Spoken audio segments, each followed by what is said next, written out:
Good morning, everybody. John Skipley here from GAI Insights, bringing you thoughts for your head and time for your day, reviewing the important AI news. And if you want to find our articles and follow along, you can go to gaiinsights.com/articles. Delighted to have Ankash Mohindra, Adam Rappaport, and the ever effervescent Alden D. Rosario, who is busy building out customGPT.ai, which is a great company that is helping folks get their message out, build agents, and really just get value from AI. So Alden, thanks so much for joining us. Thanks for having me, Joe. All right, Akash, we can start with the first article, please. Sure, thanks, John. So the first one that we have for today comes from Microsoft, and it is titled Human-Centered AI.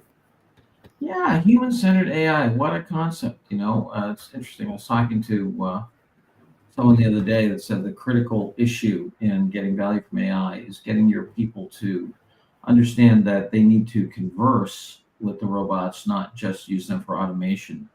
Adam, what'd you think? Well, John, the tagline there is probably them doing a healthy amount of positioning, because really what this is the Copilot fall update.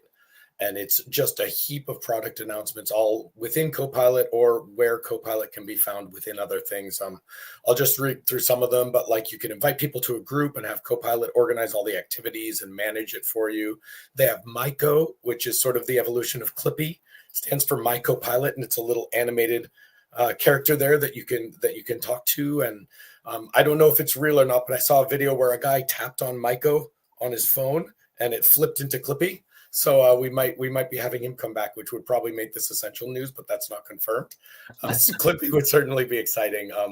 It's getting a long-term memory. In fact, they're working on the ability, they said, to be able to refer to previous conversations, not just notes it makes internally about previous conversations. So that would be a big thing up. But I mean, there's heaps of stuff in here. More capabilities for the agent browser. More capabilities, Copilot in Windows. You're going to be able to get Copilot on Samsung TVs. I mean, like, if you're really into Microsoft and Copilot stuff, this would probably absolutely be something you want to read. Overall, it's probably between optional and important because it's incremental changes for the most part within the Copilot ecosystem. All right. And so important, optional? Yeah, in between. That's no help. Alden, what do you think? Yeah, I would put it as important because of the sheer Microsoft distribution. Right. Yeah. I don't think anybody is sitting out here and be like, wow, check out what Microsoft did. No technical person in their right mind would be looking at this release and saying like, wow, check out this thing Microsoft did. But from a business leader perspective, it's Microsoft and their footprint is so high that, it'll be stupid to ignore it.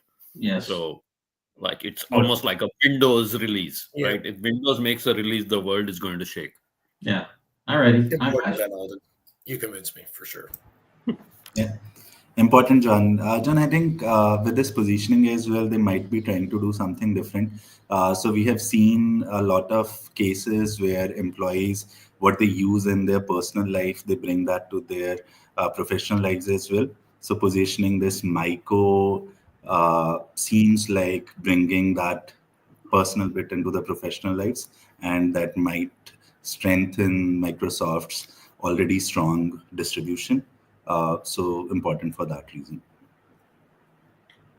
All righty. Important is, I'm thinking about important as well. I do, for those of you who weren't around when Clippy came out, it was a little talking, paperclip, and that would help you with Microsoft. And they have a lot of courage to bring Clippy back because they got a lot of grief and people really made fun of them for Clippy, and they retired it. But that's exactly the feeling I had. It's like, oh my goodness, the blob has replaced the the paperclip. Let's give this an important and move on. Okay, the next one comes from Boston Consulting Group, and it is titled Why CEOs Need to Prepare for AI-Only Rivals. Yeah, I'm on this one. I'm going to give this an important. I would give it an essential, but I don't think they explicate a lot of the implications. Now they start off with a thing that is really important, which is BCG when it was founded by a guy named Bruce Henderson. One of their very early frameworks is a thing called the experience curve, which they know came originally from aerospace. What the experience curve said is that as you double volume through any kind of process, especially a manufacturing process, your unit costs could go down by a fixed amount. So if I go from $100 million to $200 million worth of aircrafts, my unit costs might go from $1 million in the airframe down to $800,000 in airframe, a 20% decrease.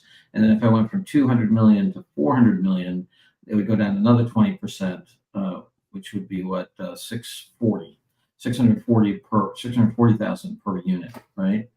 And so very important finding. It drove a lot of corporate strategy, because if you ingest that idea, then what you want to do is in many markets achieve volume. So in the 80s and 90s, 70s, even on the back of that thinking, a lot of corporations went out and bought competitors, bought complementers to get their volume up so that they could achieve very, very good unit economics.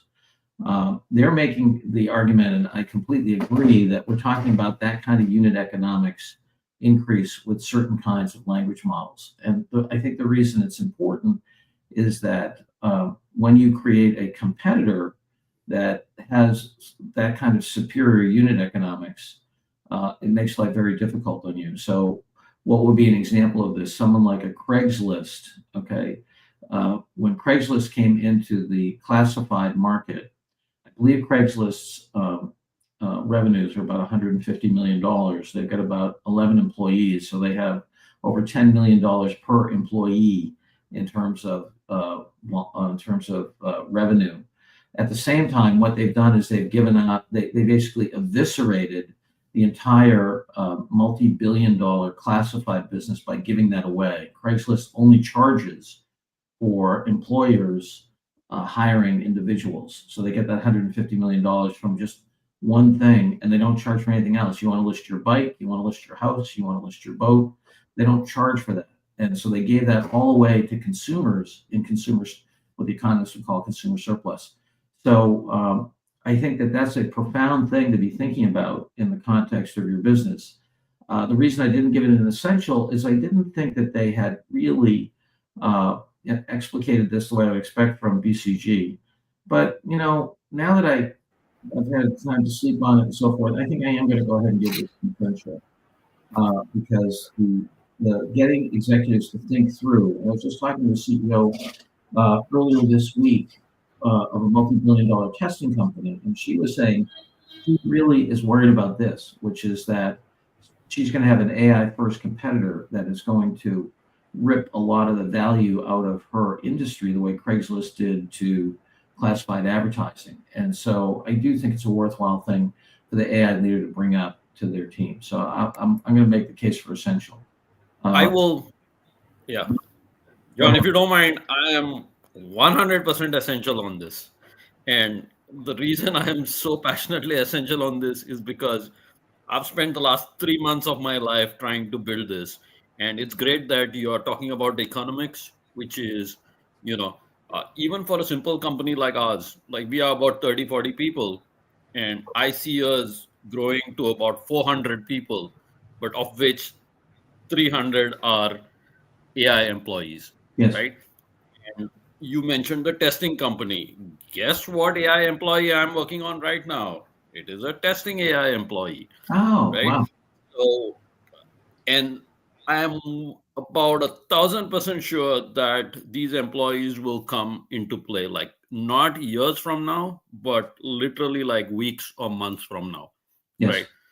We are like already starting to deploy about 3 or 4 of these. And one is for testing, one is for security, one is for cost analysis, one is for like account management analysis. So the economics is going to hold true. The AI employees are going to hold true. This is an 100% happening, right? Will it replace 100% of humans? The answer to that is objectively no. The big lesson I learned is in all of these cases, you need a really, really smart human who can oversee and be the puppet master for these AI employees. Yes. But Yeah. they can clearly work 24/7 and do like 99% of the work and sometimes do it like a lot more better. Yes. Awesome. Akash, where are you on this? I was between important and essential, John. I think somewhere this article fits into our understanding the way we are seeing these transformations evolving. So it's not a one-shot transformation that you can just do a big transformation. You need to take those steps. You need to take the AI workflow, improve it, and do it in a way that it doesn't disrupt the current workflow that employees are already used to. If you disrupt that, it doesn't work out. We have seen that in multiple cases, right? So basically starting from there, and then as Alden mentioned, now he is working on those 4 employees and he will have 300 more, let's say, by the end of the year. So that's the way to do it, and this somewhere lays out that clearly. So essential and important maybe for that reason. All right, Dr. Rappaport. Yeah, it's hard to argue with essential. I was probably closer to important. I think it's a good read. I think it. I'm probably more on the essential side now. One thing I did want to call out that I saw further down in the article when it's talking about what these organizations can do to sort of insulate against it, and one of the suggestions was a greenfield approach where you actually set up a new, effectively dedicated business, and then you replicate parts of your own organization within it. So it's less of a disruptive way to sort of transition by sort of building in parallel next to it rather than trying to integrate within the existing system. So I think that's a good solid piece of advice at the end there as well. Yeah, there's a wonderful article called The Ambidextrous Organization from, I think, the 1990s in the Harvard Business Review that looks at, and it's called The Ambidextrous Organization because the ambidexterity is the running of the business today and the creation of the business of tomorrow. And then what they look at is what are the different organizational forms? How should you do that? Should you do it within the organization with a tiger team across the organization? Should you do it functionally? Should you do it as a completely separate division, or should you do it as a linked division where the operation of the division is independent from the core business, but the senior executive of that business is part of the senior executive team of the existing business? And that last one was the organization form that dominated the successful transitions. And so to your point, Adam, there is a nuance about, is it completely separate or is it linked to the day-to-day operations through the executive? And anyway, for folks, I will dig up the article and put it in the chat, but it was by Michael Tushman and a couple other authors. And I think they did a fantastic job. I know we're spending a lot of time on this. I think it's the most important article of the day. But yeah, we're going to go ahead and give this essential. Let me just say one other thing is that when you dig into how these things scale over time, there are actually a number of learning curves. So if you dig into the story of how Google moved forward with the work from OpenAI, from DeepMind and so forth, there's the understanding the algorithms, there's the software engineering, and then there's the hardware. For the folks who are vertically integrated, there's the hardware optimization. And Google really worked across all three of those. They have unbelievable software engineers that can take one implementation and make it vastly, orders of magnitude more efficient. One of the stories was going from 12 hours down to 100 microseconds in terms of an analysis. And their hardware engineers are unbelievable. And then, of course, the algorithmic innovation, they're the people who built the transformer algorithm. So each of those has its own learning curve, which then compound into the economics of digital inference, which is, and it completely changes the nature of the business from a high variable cost, low fixed cost business, any given service company, to high fixed cost, very low variable cost, but a lower total cost, which means that you can compete like crazy with anybody who's got the old model. Anyway, essential it is. Akash, next, please. Okay, moving on to the next one. This one is a research paper which is titled Color Agent, Building a Robust, Personalized, and Interactive OS Agent. All righty. What did you think about this, Alden? Yeah, so I know we are short on time, so this to me is an optional. It's a nice research paper. First of all, I don't know if it has anything to do with color, so that threw me off a little. Yeah. The second thing is that this space is going to heat up. OpenAI just made an acquisition of the space where these agents can control the operating system. The vision here is that you can just give instructions, and instead of you moving your mouse, the agent will take care of like opening the calculator, moving the mouse, like filling up your timesheet, whatever it is that you need done.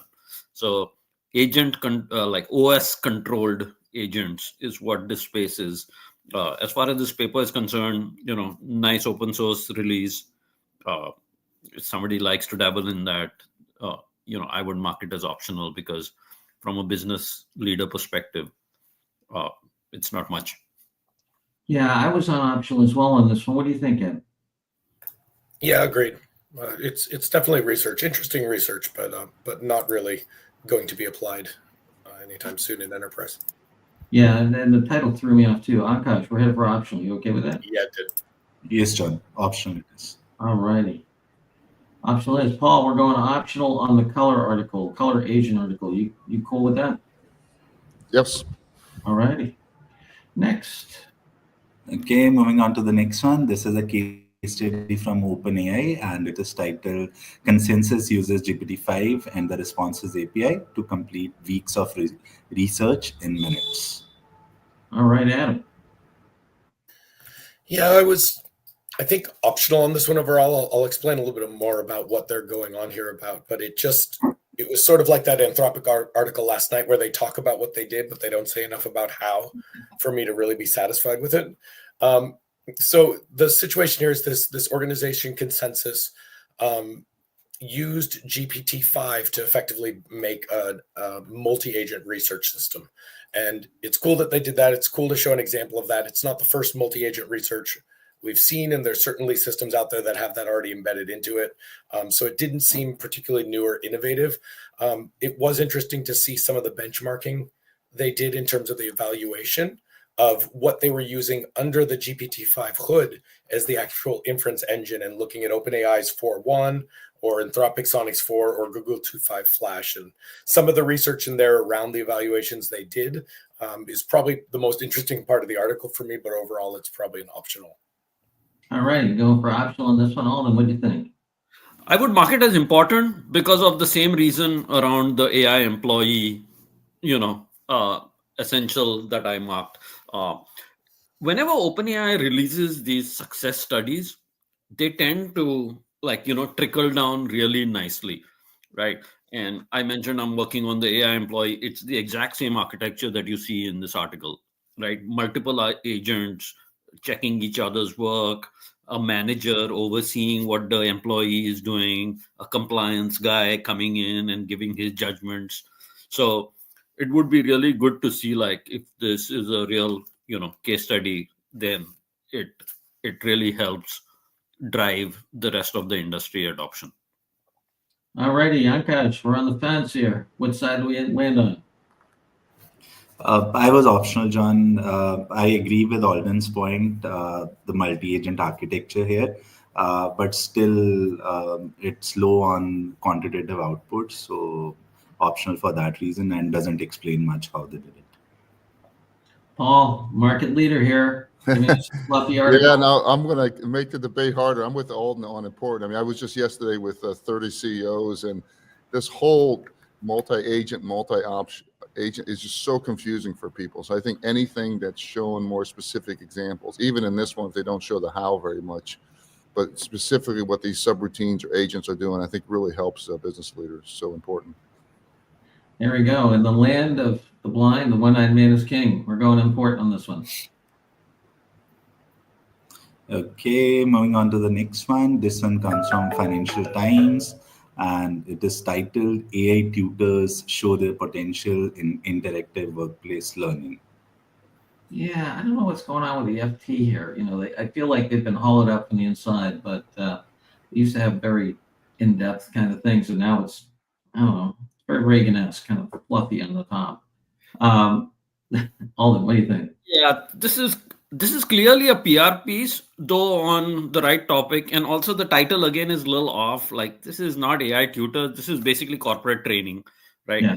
they should have just made a case for corporate training. And on that front, if the title is rewritten to corporate training, then I would put it as important for corporate training. We have lots of customers who are doing corporate training and building AI for things, especially stuff like where corporate training is a must, like Yeah. compliance and like say banking regulation. So we have customers like that, and it's clearly working, right? Nobody wants to sit there, read a 200-page PDF. Sure. So it's almost impossible to do corporate training with like 200-page PDFs. And now that things are moving more towards like modalities, so even the people who get bored reading or asking questions, you can give them a podcast or you can give them a video, and that will help people like adopt more. Sure. Adam, where are you on this? Yeah, I think I'm about with Alden there. It has some good points. I felt it was a little light, and in some ways it's just saying generative AI makes all this a little easier and better. But it wasn't really adding much, I felt, to the conversation. To your point, John, it is a bit of a soft sort of puff piece in a lot of ways. I was a bit disappointed, really, because it's something I'm incredibly passionate about. So it had a couple of good stories in there, some nice examples. I'm going to sit squarely on the fence between optional and important. All right. What do you think, Paul? Goodness, Adam, you're losing. If we're paid, we have to have opinions. Optional, my end. And Akash, where are you? Optional for me, John. Yeah, let me make the case for important. I had it as optional in the pregame, but the more I think about it, this notion of I think, and Alden, you said it, the lingo we've been using is Socrates at scale, right? If you look back in the history of education, right, we went for multiple millennia where tutors were the people that passed out knowledge. Now, whether that tutor was a priest or a philosopher or whatever, famously Alexander the Great had Aristotle as his tutor. Then we went to the industrial education system, which is okay, but really doesn't have anything like the same yield. Some of the data at the University of Chicago shows that people who are tutored learn 2 standard deviations better. And if you remember your statistics, that basically means you can take your worst student and make them your best student, and which is amazing. And I think we haven't really invented the full socio-technical system, because most people have to be put into a social setting to learn. Through, let's say, I'd say under 5% are autodidacts, people who can just take, the kind of person who goes down to the library and teaches themselves physics. You know what I mean? They're there, but they are a very small minority. And so I think that now that we have talking robots, right, we can, but we have to create that new system. What does that look like? Is it like one part Maria Montessori, one part the Harvard Business School discussion teaching method, one part Socrates? Socrates is very different. He basically took you behind the woodshed and beat you logically until you submitted. So, and this is a beginning of that with, it's on the FT, is real companies. So I'm going to give it an important. All righty. Last article, please.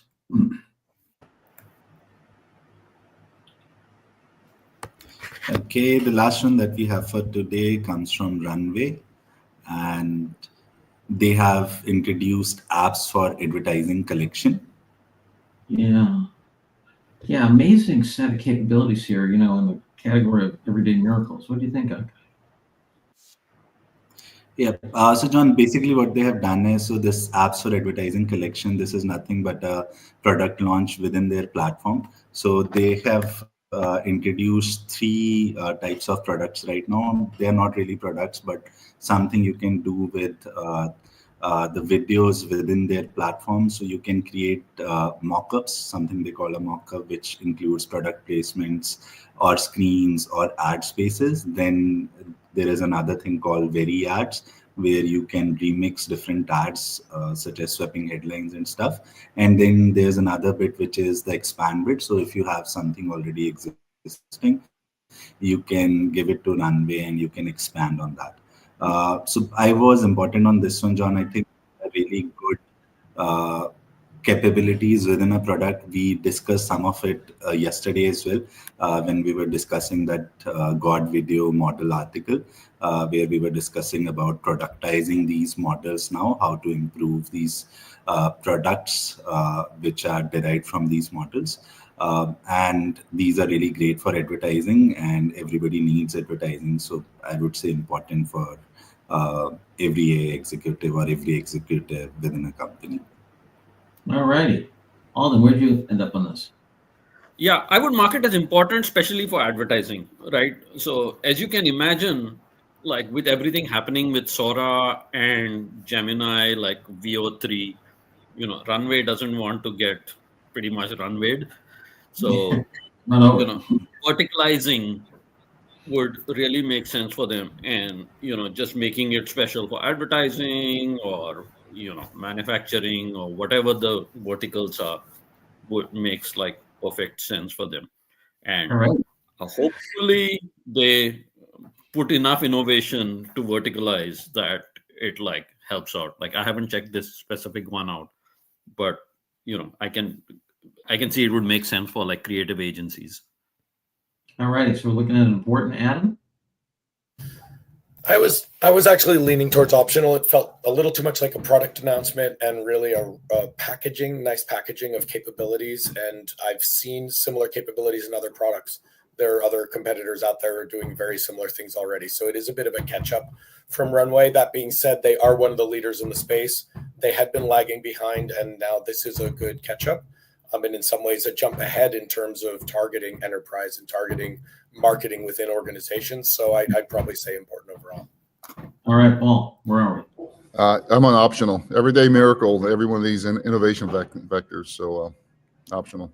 Yeah, I'm going to give it an optional. I think good packaging, a contender, but can be optionally recommended. Okay. Guys, you'll be working on the top board. Paul, I know we have a number of announcements. You want to do them? Yeah, 2 announcements. One is we continue to get really great feedback on our free GenAI 101 for both Copilot and ChatGPT. We had a ChatGPT session yesterday, and I think it was 25 or 30 people show up and a lot of good feedback. So we have both those on next Tuesday, Eastern time, noon for Copilot, and Thursday.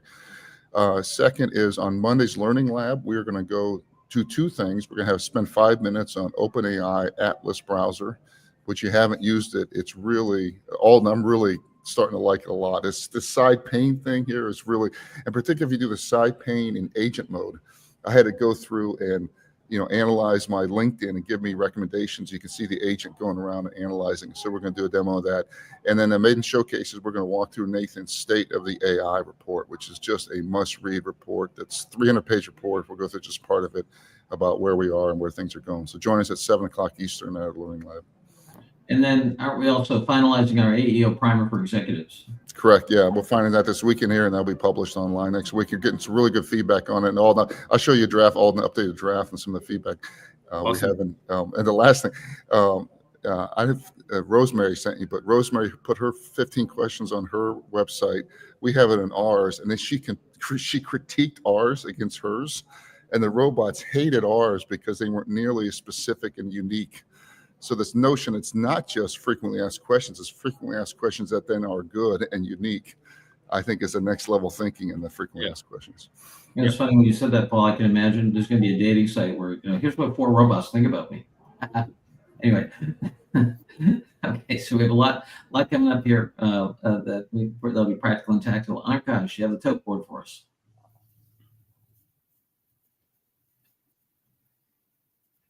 All right, what essential? A bunch of important and one optional. Looks like our choice muscles are kind of weak. We're putting all in the higher level categories. Great inflation? No, I don't think so. I think it's actually a good time in terms of what the news is coming out. All right, a lot of things to keep up on.